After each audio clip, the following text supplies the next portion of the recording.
Hey everybody, welcome to another video on the Blue Broad YouTube channel.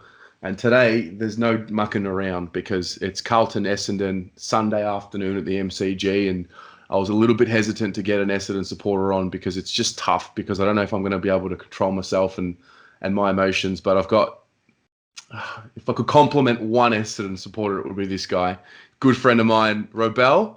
Welcome to the Blue Broad channel, mate. Very brave man stepping into enemy territory here, mate. Come on, Terry. This should have been happening a couple of years ago. You got me on now when we're not doing that good. Well played. Very smart. Very smart. No, it's good to be on, mate. I love the channel. Obviously know you very well. But yeah, I'm loving everything that you're doing with this. So yeah, thanks for having me, mate. Appreciate it, mate. Now that we've got the niceties out of the way, there's one thing that really fucking annoys me about your mob and your supporters this week, right? And it's the mentality, the whole, like you're open about it, like, if we win, you guys are fucked. If we lose, we're rebuilding. So what is it? Are you for real? Are you rebuilding? What's the mentality on the Essendon side of things? Please, already gloves off already. Hang on, give me a second. Let's go. Let's do this. All right. So yeah, you know me. I'm probably the most realist Bomber supporter you can find. So to be quite honest, we should be honestly looking at beating you guys. If we lose, it's not good enough. None of this. Look, we've been down for about 20 years now. Let's be honest, we haven't done anything. And I'm loving the kids. I'm loving the way we play our footy. If we lose, it's not the end of the world. It's all about progression and just seeing green shoots, as I believe you boys were using for a few years. So, but that goes out the window when you play you guys. You know what I mean? That mentality that maybe you've been speaking to us and other Essendon supporters doesn't ring true with me, mate.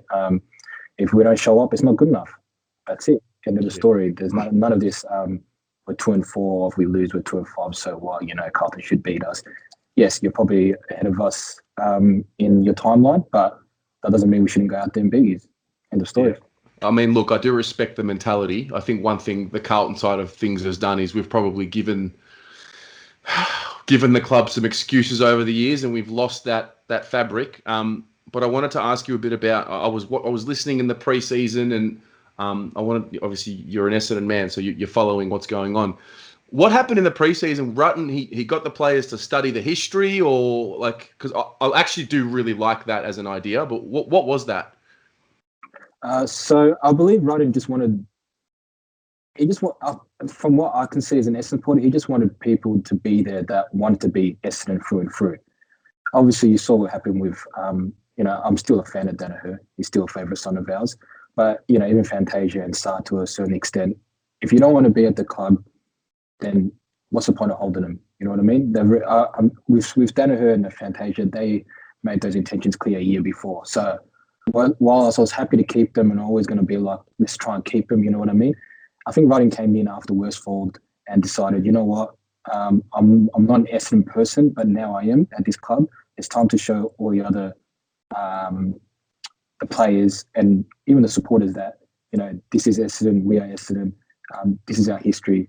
You at the end of the day, you're representing that history, you're representing that shirt, or that jersey, sorry. And it's about time that we started actually playing like the club that we're meant to be, 16 premierships. But let's be honest, both our supporters bang on about premierships. We haven't won anything in 20 years, yourself 25 years, I think. So, I like that. I like the coaches doing that. It's easy for supporters to harp on about our clubs, but it's the players that need to understand what they're doing, what they're representing, what they're going out each and every day for, with the training, and who they're playing for, which is, in our case, the red and black. So I loved it. I think it's good. And I think I can see it in the mentality of the boys, the way they've been playing the first few weeks, first 6 rounds. They've really shown that win or lose, you go out there for 100%, because that's what we expect as supporters, go out there for 100% effort. And the results will happen as they come.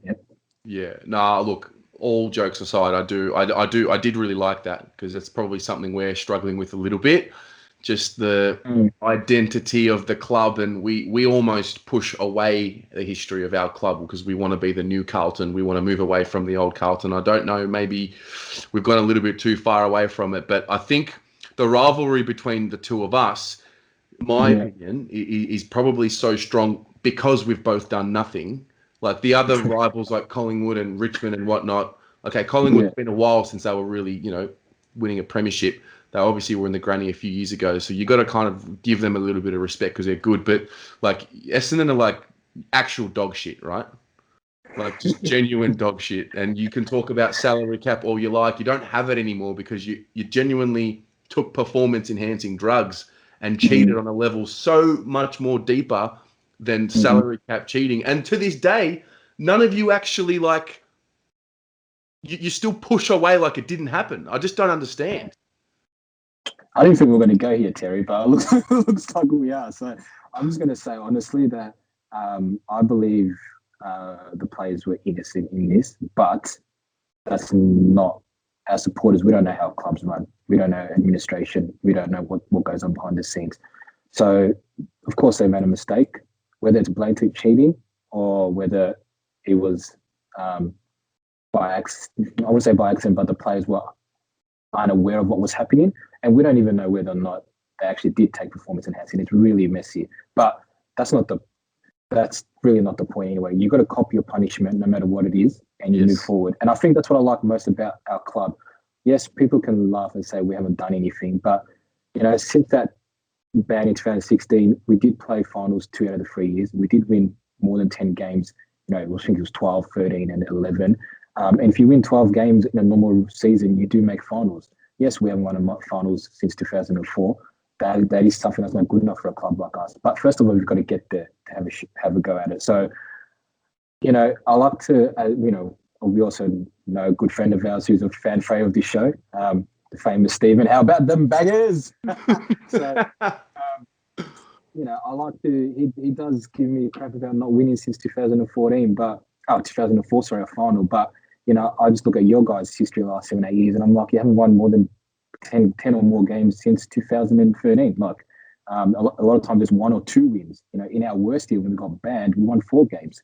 So like, it's ifs, buts and maybes. At the end of the day, we're pretty much just 2 proud clubs that are really fighting over scraps. And I think that's where that rivalry comes from. But for me, it's a bit stronger than that. I actually I don't concern myself too much with what Carlton is doing in terms of the rivalry. I'm more of a look at internal and see what's going on. Yes, it'd be good to get a win against Carlton, but I much prefer beating Collingwood. I'll tell you that now. I like the idea of being in the black and white because they're good. Even they're not good right now, but they are good right now. It's more satisfaction beating a team or a system that has stood up than it is to beat you guys because I haven't seen anything yet, if I'm being honest. So I know you don't want to hear that from an Essendon supporter, but my views on Carlton. I haven't seen anything yet to show me otherwise that I should actually be impressed when we beat you. No, that's fair. Look, it's fair enough. I get it. It's a harsh reality, and I think you're right. Like we're just 2 clubs with loudmouth supporters. I mean, look, at least you've kind of you were alive, and I'm not sure how much you remember the latest Essendon flag, but I'm not going to shy away from the fact that the Carlton Footy Club has been piss poor for too long, and standards have dropped and a lot of things. But there's just something about Essendon that I become so irrational when I talk to Essendon supporters because they don't like Collingwood supporters don't get under my skin because like they're good or they have been good for a while. They're tailing off at the moment. But there's just something about Essendon, and it just makes me become such an irrational person. Like I know during this game tomorrow, I'm going to be calling Jake Stringer words that I wouldn't call any other player.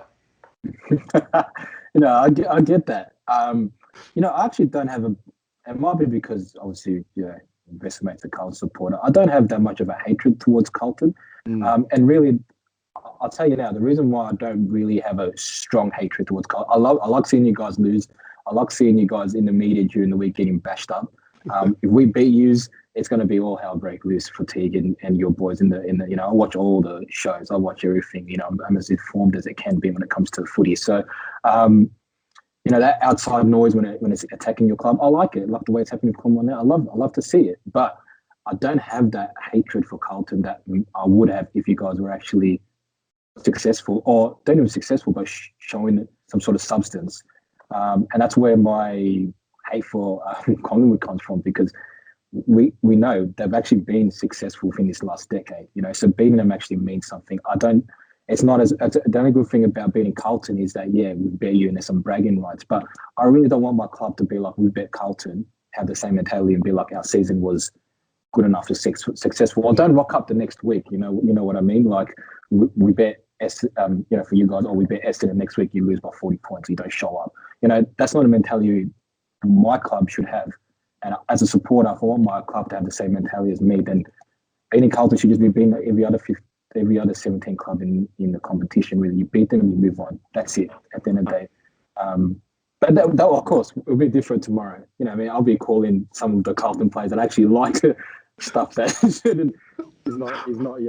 not suitable at all. But it happens. That's right. It's what makes the game so great.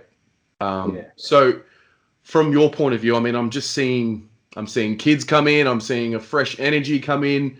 What's the story of? You mentioned about the expectations just now, but like, what's the story from your end as a supporter? Do you feel like you're definitely heading in the right direction, or you mentioned about your standards as well; they won't change. But what do we need to know about Essendon tomorrow that we that don't follow Essendon, need to know? Yeah, so we've got an identity now. Those years when Worsfold came in, obviously 2016 was a write-off because he lost all his players, but 2017, 18, 19, there was a lot of attacking flair, back half footy, you had Tipper, Stringer, all that, just the flair, Fantasia and all that. It was sexy football, but there was no substance. There was no grunt. And when it comes to finals, you need grunt. You need that hard contest.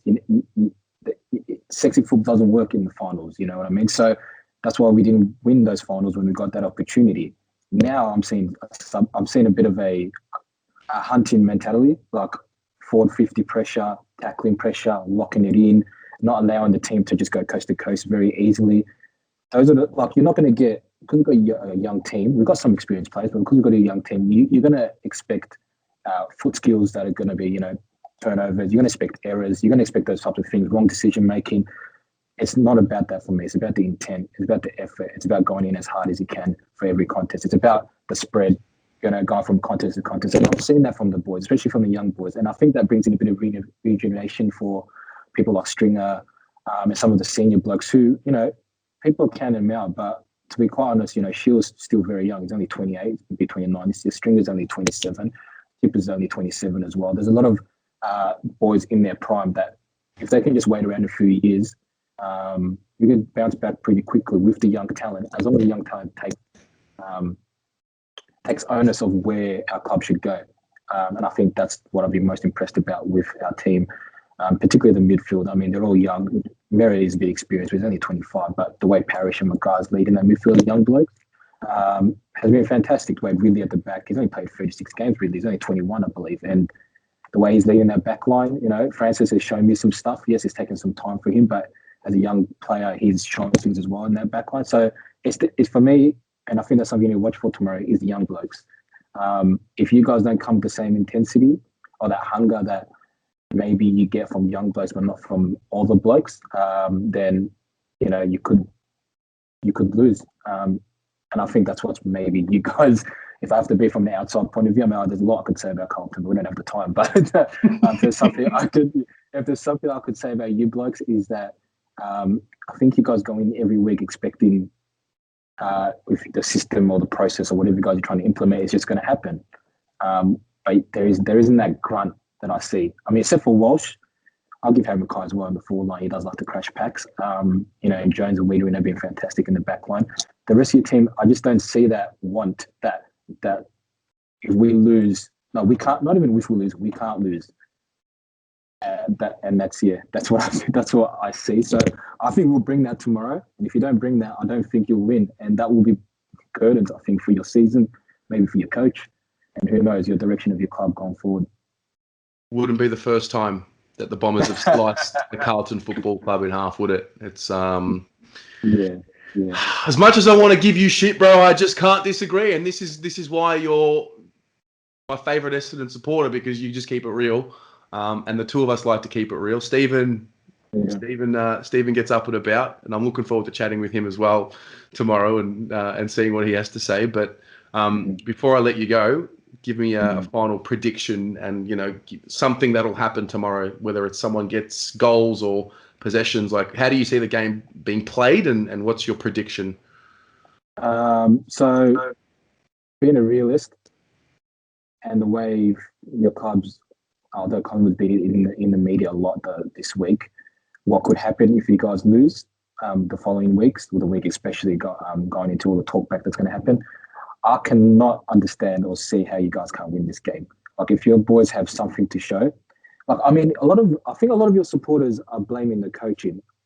Teague might have some issues here and there. Yes, I agree. But, it comes a time where the players have got to stand up. I think you agree with that. Like, forget the onus on the coaching, or all that stuff.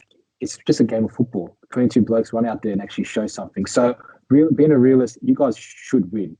It's not just about how experienced your team is or where you guys are on this premiership or clock, as they say. You guys should win. But in saying that, if you don't come up with the right attitude, I think we'll give you about 20 to 25 point win on our end. Because I know our boys will come with the right attitude. The reason we'll lose is because we just don't have the experience or the skills, because we've got a lot of young blokes. So I'm going to go with my heart and say we're going to win. And I'm going to say about 20 points. If I'm going to give a prediction on play, I think Harry McKay's going to tear us apart. I'm not going to lie. I think he's going to absolutely dominate. Ridley's not going to go on him because that's not how we play with the back line. So Francis or somebody else, or Zerk Thatcher, and it's just too young. So I think McKay will kick 5 or 6, but it won't be enough for you guys. I'm not seeing enough in the forward half to contribute to support that, especially someone like McGovern. But we're not even going to go there. So you know what I mean. You know what I mean. But yeah. I'm on this channel. Fuck it, we're gonna win. 20 Nah, points. fair enough. I love it. I mean, I would agree with you in that, like, we have to win tomorrow. Like, there's no such thing as losing tomorrow. I don't have the genuine belief inside of me that we're going to belt you like we should because of how far we are in our development and blah, blah, blah. I just have this feeling it's going to be one of those hard-fought 11 to 15 point Carlton wins. And listen, a win is a win. We've got to get it done. But I said it in my preview, as we spoke about. I just have a fear of what could happen if we lose. It's real. I'm not going to pretend like I'm not going to act tough just because I'm talking to you. Like, I'd have a fear of what could happen if we do lose. So I think we'll see what happens. I look forward to it. I look forward to absolutely not replying to your message tomorrow if we lose. Yeah, definitely. I just have to ask quickly, what are you expecting with Carlton for the rest of the year? Because I have a lot of Carlton friends, different ages, different age groups, and they're all just, I don't want to say you guys have got some fear, but there's an unknown to you guys. So I need to understand whether you beat us tomorrow or not. What is the projection for the rest of the season? Is this game the turning point if you beat us? If you lose, is it the end of the world? Is it not the end of the world? Like, how do you see you guys going after this game? I mean, my thing is we've got to win 11 to 12 games. No, 12 games. I said 12 games at the start of the year, and we're going to play finals football. So 12 wins gets us in. I don't think 11 wins gets us into finals. That's it's the measuring stick. Finals, or it's a failed season for me, given who we've brought into the club. Given the development, the years that we've put into the players that we've drafted, 5 years ago, 4 years ago now, 3 years ago. So that's my expectation personally. And tomorrow's not really the turning point for me if we win. It's just like, that's the job you've got to do. You've got to beat those types of teams like Essendon who find themselves not rebuilding, but you know what I mean? Rebuild on the run. I'll call it rebuilding on the run. Yeah. If you can do a Port Adelaide, bounce back in 2-3 years, that would be fantastic for me. But yeah, we're rebuilding. I'm not going to deny that at the moment. Exactly. Yeah. So it's just a normal win. I don't want to look too far ahead, but the Doggies game next week, that's the statement game. But we don't want to look too far ahead there. But I mean, it's finals footy, and if we don't play finals footy, then it's all is fair in the banter. Like, we fail, and that's like failure is not acceptable, but also you've got to fail to succeed. So is it going to be the end of the world? No, it's not. We're going to either go to the draft or recruit some other mature age player and go again. But for 2021, for me personally, it's got to be finals. So that's where I'm at. But listen, I appreciate you coming on, bro. We've been meaning to do this for a while. I'm glad we did it. I'm glad we did it today. I don't want to know what happens tomorrow if Carlton lose. I'm calling in if we win. I'm calling in. I'm calling into the show afterwards, mate. You better get me on. I never have opposition supporters on fan cams, but I promise you, I will let you come on if you beat us tomorrow. Yeah, I'll try and be as humble as I can. Don't worry, brother. That's it's the measure. Fantastic. Come on, the Bombers. Go the Baggers, mate.